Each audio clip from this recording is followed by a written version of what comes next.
What's up, everybody? Gold Champ here. We'll be working on these wires a little bit more. I had one of you out there, don't remember who it was, request a video with no time lapse. They said it would be better if I wasn't fast forwarding. So you guys are going to ride shotgun with me a cappella. No musical accompaniment, no fast forwarding. And we're going to pull wires off of panels until we can't stand it anymore.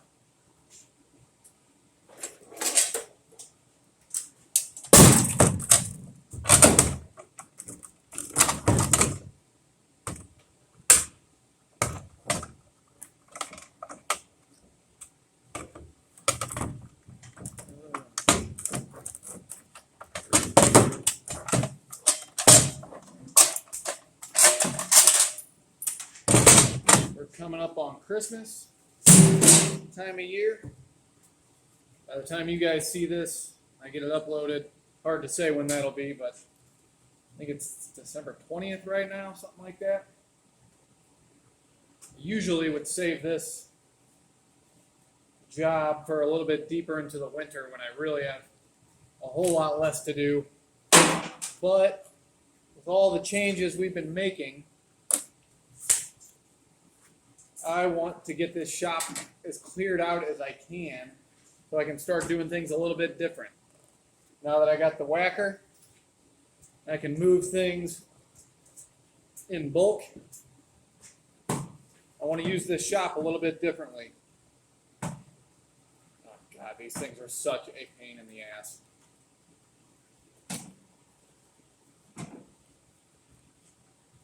But it's money on the table. And until I'm a little bit bigger, such a big shot that I don't need this money, I'm still pulling these wires out.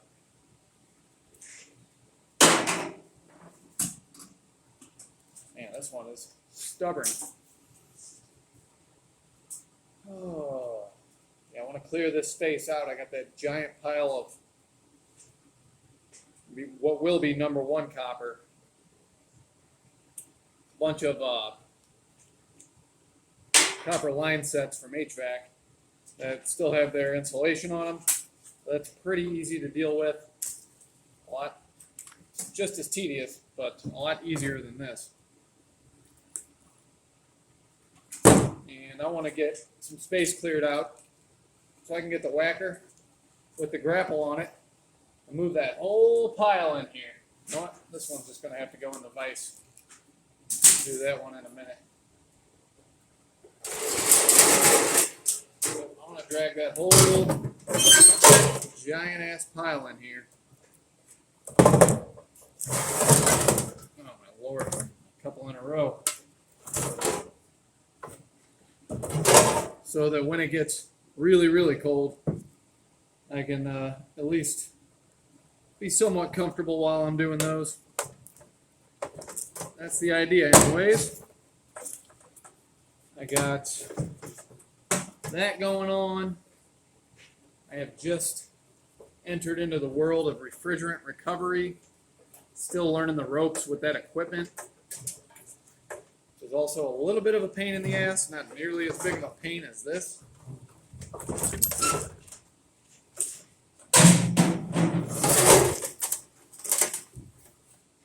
I want to have things a little bit different to where the shop is not being jam-packed, but instead I've got space to move with the loader in here and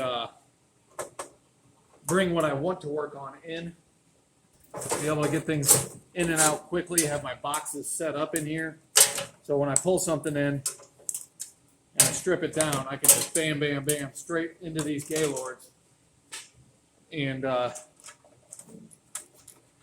have things so disorganized, such a mess all the time. Hopefully a little more streamlined, hopefully a little bit easier. We'll see.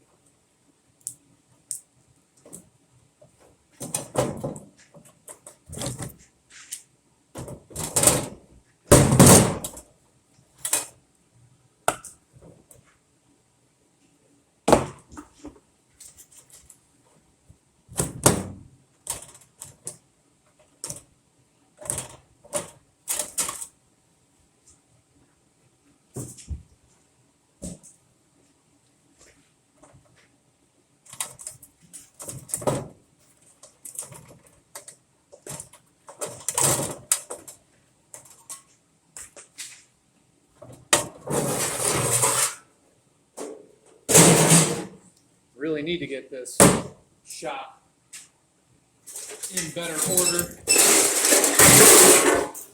more streamlined, easier, faster, smoother. Because I got big plans for the future. I got other things I want to incorporate into this business, which means this little scrapyard needs to be running like a finely tuned machine. And it's not bad. I do a good job. I've gotten so used to doing things the way I was doing it that I didn't really prepare myself for future steps. Never really planned on taking any future steps. I was just kind of complacent. So I realized that the work was getting more and more. My loads were getting bigger to the point where I can barely handle this. Even working 12 hours a day every day. I mean, I've done some 16, 17, maybe 18-hour days in the summer because it's just so completely insane. It's getting out of hand.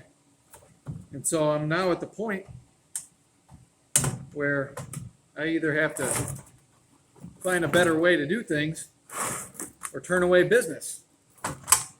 And that is not an option for me. I want to be bigger. So we're going to be adding some more things in. Will hopefully make us money as well. Make some happy customers.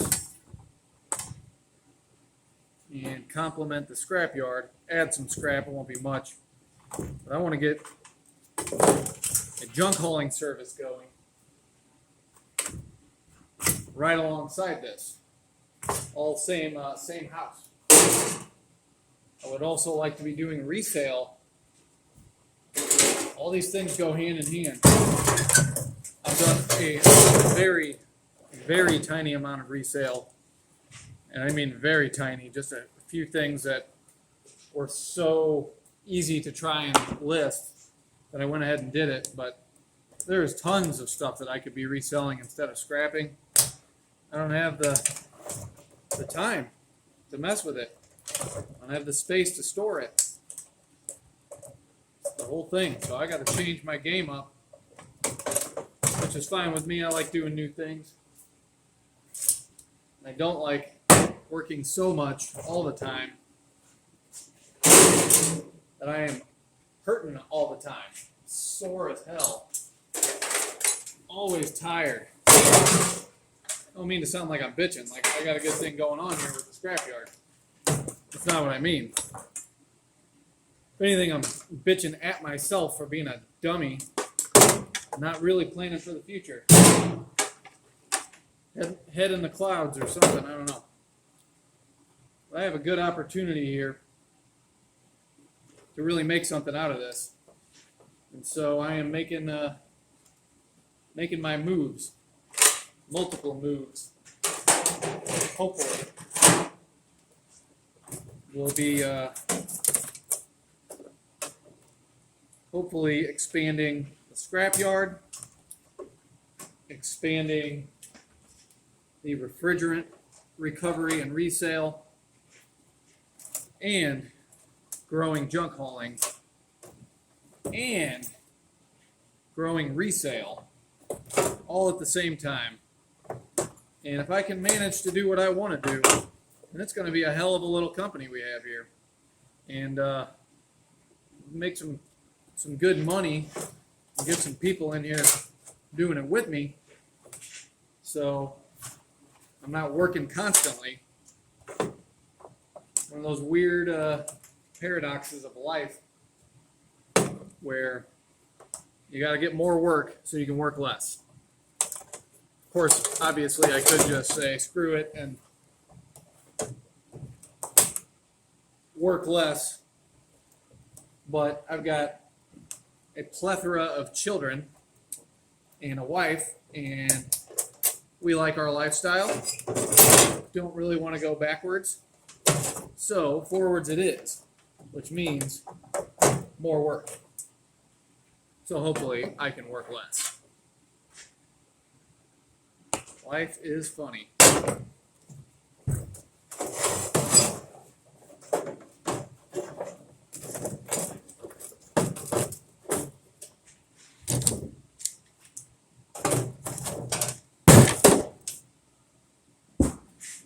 tell you what, though, I cannot wait to get some help. Oh, my Lord.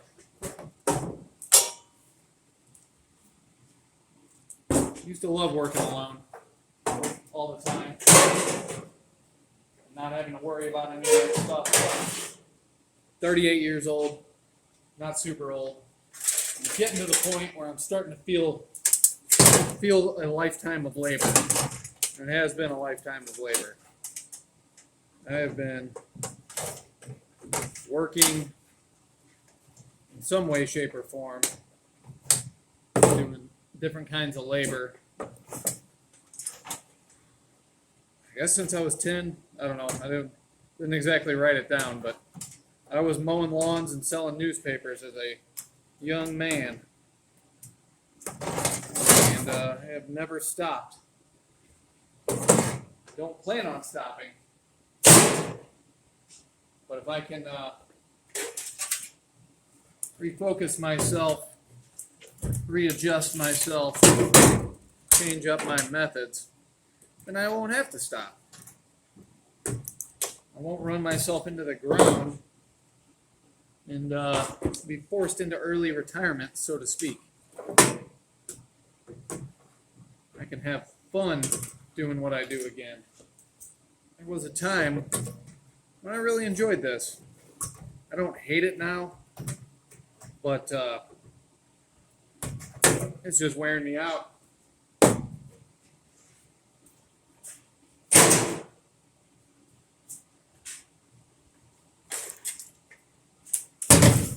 That's okay. I got more of an idea of where I'm going than I have in a long time, so hopefully we can get there. I think we'll get there. There are just so many things to do to really run a real business. I mean, this is real work for sure, and I've made real money doing it, but I have not run it like a real business. Doing the whole sole proprietor thing, not worrying about all the headaches that come with administrative things, all the extra overhead, all of that. But while that might not be much fun, it's necessary to get to the next level.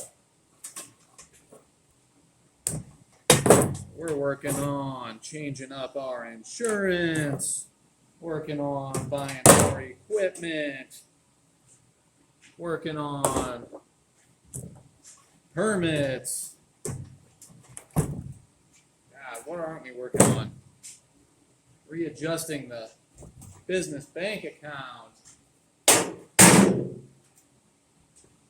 Oh, and I say we because I'm bringing on a partner.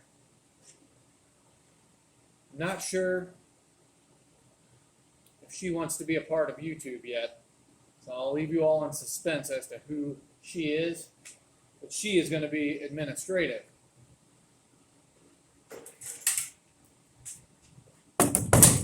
She is talented in ways that I am not. She is going to be a huge asset to this company if and when we reach our goals. Because this I've grown by word of mouth. I've never advertised, never needed to, never even planned on doing this. I just fell into it. Junk hauling is going to be a whole different animal. It's not going to be the same customer every day picking up their scrap. It's going to be people that I might only hear from once. Maybe I'll hear from them once a year. Maybe a couple times a year. You never really know. There's going to be huge jobs. There's going to be a whole lot of little dinky jobs. It's going to be completely different, so I'm going to have a lot to learn. We're going to be making a lot of changes, and I am just very grateful to have my future business partner on board because she builds websites, does marketing, and an added bonus is that doing that stuff requires you to be in an office. I am never in an office. I'm either in my truck or in my shop. I don't have time to look at a computer. I don't have time to answer emails. I don't have time for all the office stuff. She's already doing office stuff. And it happens to be the exact office stuff that I need.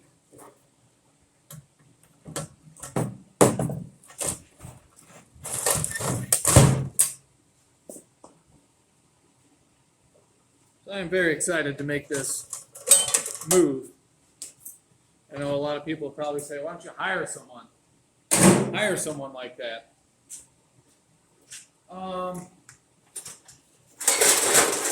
Not going to get into the details of that just yet. Not until I talk to her and see if she wants to be outed on YouTube. But I have my reasons. Good reasons, I hope. And I am feeling very confident that it's going to work out. And having someone like her invested in the business as a partner, as a part owner, I should say, is going to really inspire her to bring that A game.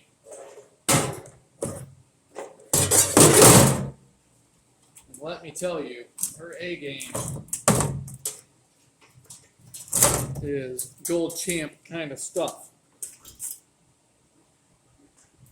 Very excited to get to this next level. Excited for this upcoming year. Excited to get some help out here, some help on the road picking things up, get some more equipment. I've needed to have a second truck for a long time now, but trucks are expensive. So I avoided it and put it off and put it off. But I need to have one because when mine does go down and go in the shop, it really throws things off. I don't have a backup, and then I'm looking at renting or just delaying all my pickups and letting all my customers have their shops become a huge mess. Just stuff piling up everywhere. And then I have to catch that up while they're still bringing in more. It's really a nightmare when that happens. So I really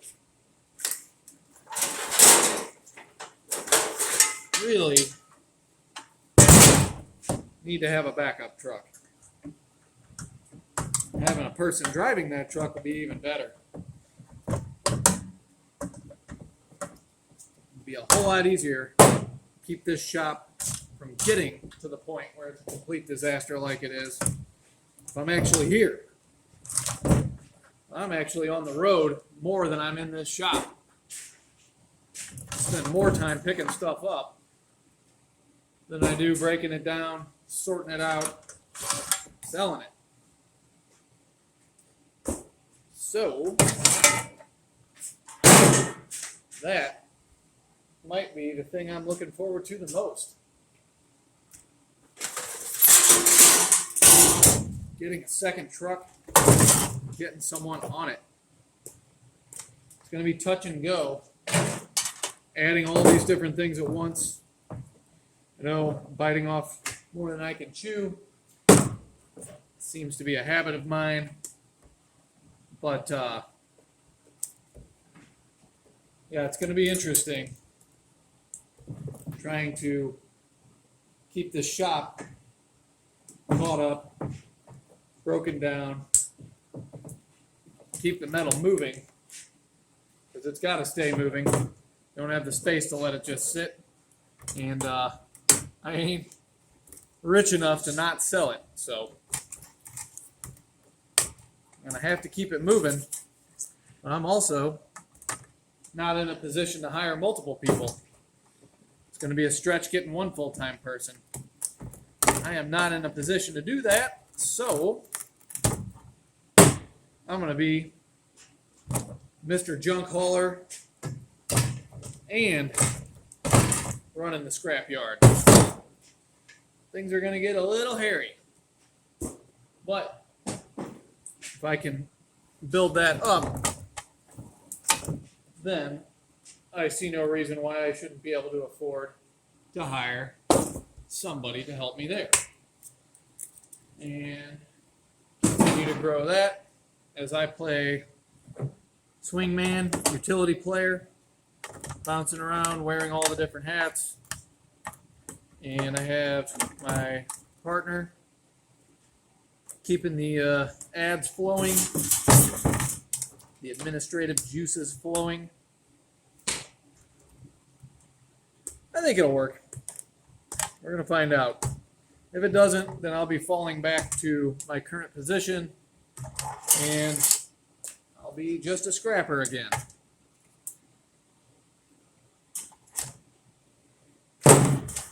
Which wouldn't be the worst thing in the world. I can always use more equipment,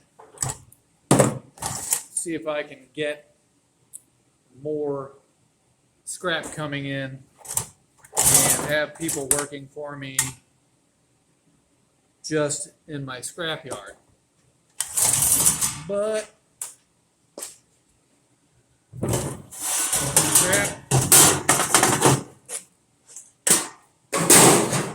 scrap is a weird game. It can be real feast or famine. And if the COVID fiasco showed us anything in the scrap world, it's that anything can happen. That was an unbelievable time right there. Obviously, just having work difficulties is light compared to what some people dealt with. Some people had it much worse than me, so I'm definitely not comparing myself to the people who really suffered. But, man, I'll tell you what,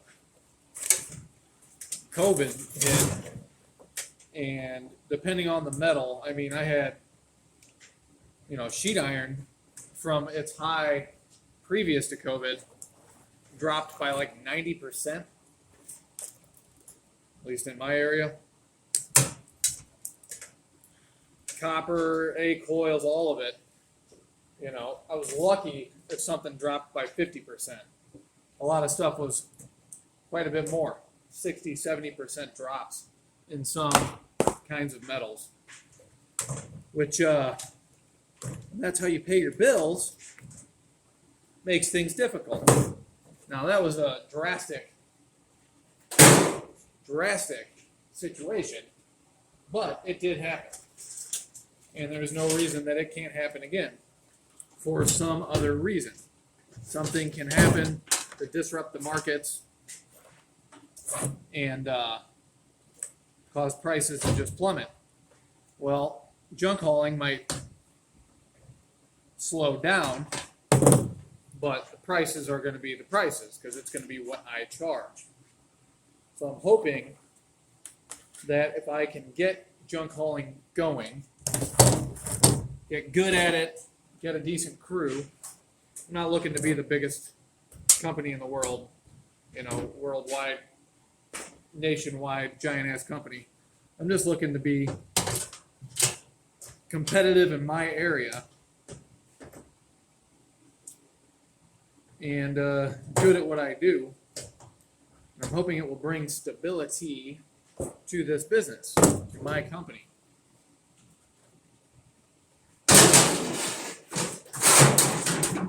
Again, I understand that the jobs will come and go. I will have slow times, but I will not have a sudden pay cut by 90%. So that's why I ultimately decided to go ahead and add it in. It was actually, I've had people ask me to do it in the past. Hey, got some trash here too. Do you take that? Nope. Just scrap metal. That way no transactions, no paperwork needed. I don't charge anyone, no one pays me. I just get the metal and I sell the metal. Keeps things very simple, very easy to keep track of. Practically self-organizing. But for all the reasons that I just stated, I think it would be a great addition to what I already do. And again, if it fails, all that equipment will just become a part of the scrapyard, and I'll try to drum up more scrap business. So we'll call that Plan B.